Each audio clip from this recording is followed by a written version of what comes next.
Здравейте, машинки! Продължаваме с нашата поредица Паранормално и ако случайно сте пропуснали останалите ни епизоди, знаете къде може да ги видите, както и всички сезони от Мистериозни нощи. Може би сте забелязали, че от публикациите, които пускаме напоследък, активно снимаме четвъртият сезон на Мистериозни нощи, а той се очертава да бъде най-бруталният и интересен до момента. Но стига толкова по тази тема. Днес ще си говорим за страховитите мистерии около аварията в Чернобил, като накрая на този епизод ще ви покажем и кадри на хора, които са ходили там и са забелязали някои странни неща. Затова не спирайте да ни гледате.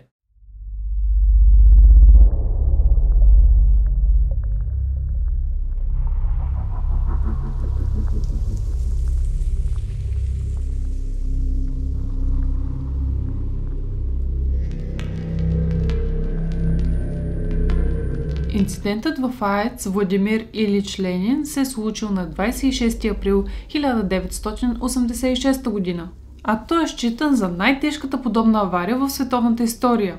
В резултат на експлозия е избухнал четвърти блок на централата и се образувал голям облак от радиоактивни отпадъци. Той е минал през Съветския съюз, Източна Европа и дори стигнал до Скандинавския полуостров. Близо 200 000 души били евакуирани от родните си места, като от това замърсяване най-тежко е пострадал Беларус. И естествено, от всичко това, което се е случило, много конспиративни теории са се зародили, а ние ще ви ги разкажем. Някои хора разказват, че малко преди инцидента в района на атомната централа се е появило чудовище, което изглеждало на човек с червени очи и крила. Било наречено черната птица от Чернобил. Онези, които имали нещастието да го зърнат, започнали да сънуват кошмари и да получават странни телефонни обаждания. А някои учени смятат, че това е черен щъркел, птица, която е застрашена от изчезване. Въпреки това, повечето очевидци са убедени, че забелязаното от тях същество няма как да е обикновена птица.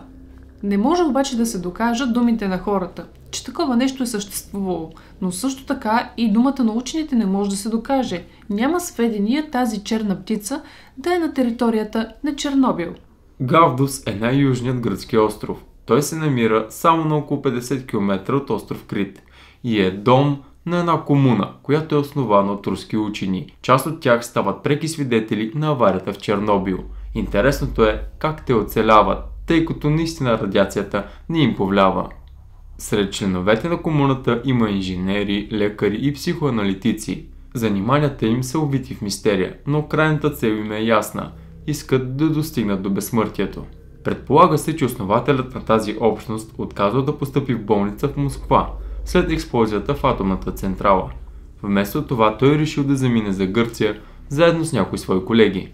Именно те основали комуната, която и до днес е заобиколена с много конспиративни теории. Една от тях гласи, че учените всъщност са агенти на КГБ, които работят по секретна програма, а според други просто са избягали от своята родина.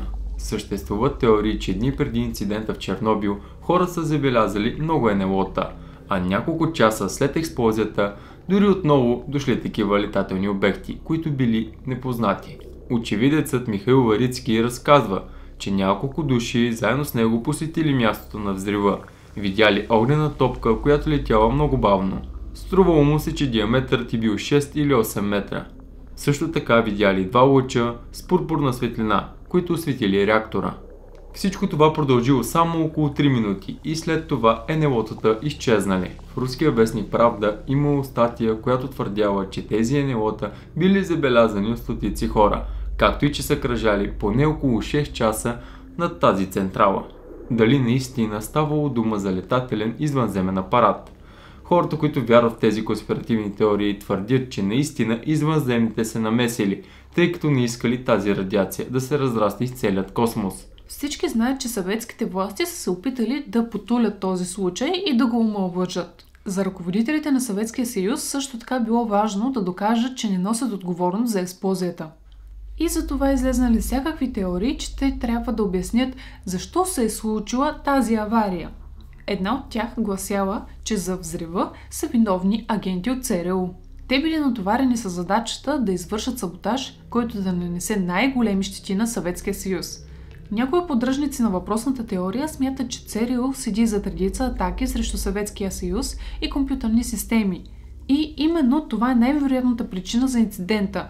Според тях в деня на инцидента американски агент е посетил атомната централа, твърдение за което няма никакви доказателства. 10 години след инцидента излиза нова теория, която твърди, че станалото е заради земетресение, което пробужда хората да пишат много коментари.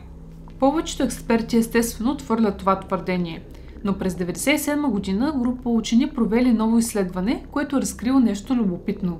Оказало се, че предишната нощ 3 сеизмични станции действително регистрирали слаб трус в района на Чернобил. А това се случило дори 16 секунди преди експлозията. По тази причина някои учени допускат, че земетресението е сред основните причини за инцидента, тъй като атомната централа не разполага със защита срещу вибрации.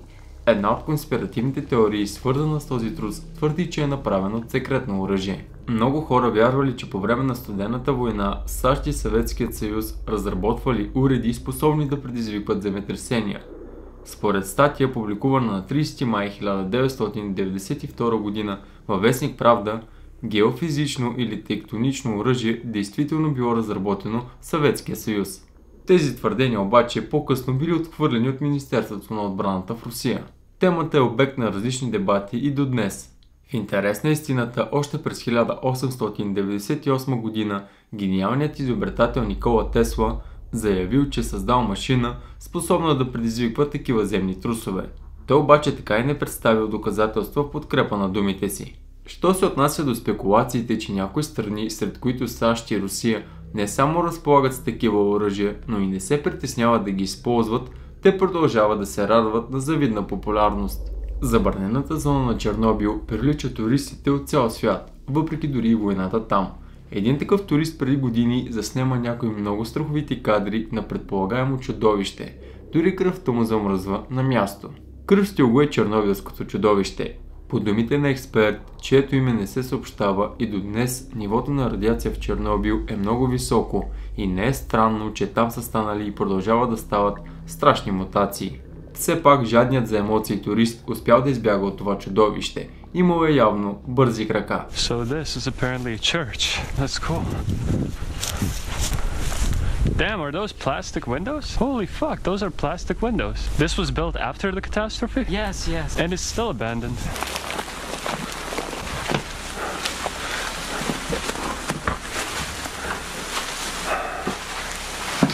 Home sweet home. I see this is not the problem. Cool. Oh boy. That's cool. Ah, there's another old trike. That's like an old truck. That seems like a house that somebody stayed at also. Careful. Okay, light off. Since it's cold, it feels more unwelcoming, more like I'm not supposed to be here. It feels quite scary. You can only see silhouettes of buildings from the lights of the reactor. Everything is dead, no animal. Earth is very big and scary in moments like these. But that's what makes it interesting for me. The feeling of unsafety. Makes everything more simple. Makes me focus on bigger details. Alright. Gonna go back in.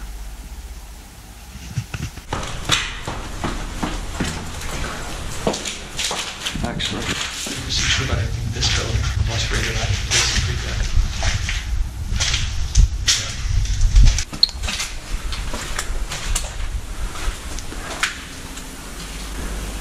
Nine.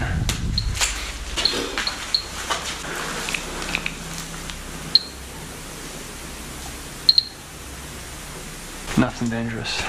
The village had more radiation than this.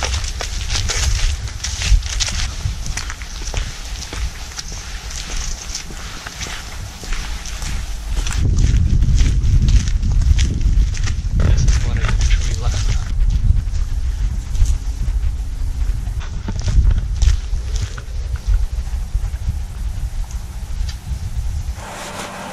Still only 10 kilometers. We took a bit of a detour off-road because on the road we were going, the shorter way through the paved road towards the toxic waste management facility, we saw a light moving in the forest to the right of us. It was kind of moving in our direction, so we dipped here into the forest, and then we saw another more stable light shining into our direction. Now we've been making a huge arc around the territory as far away as we can.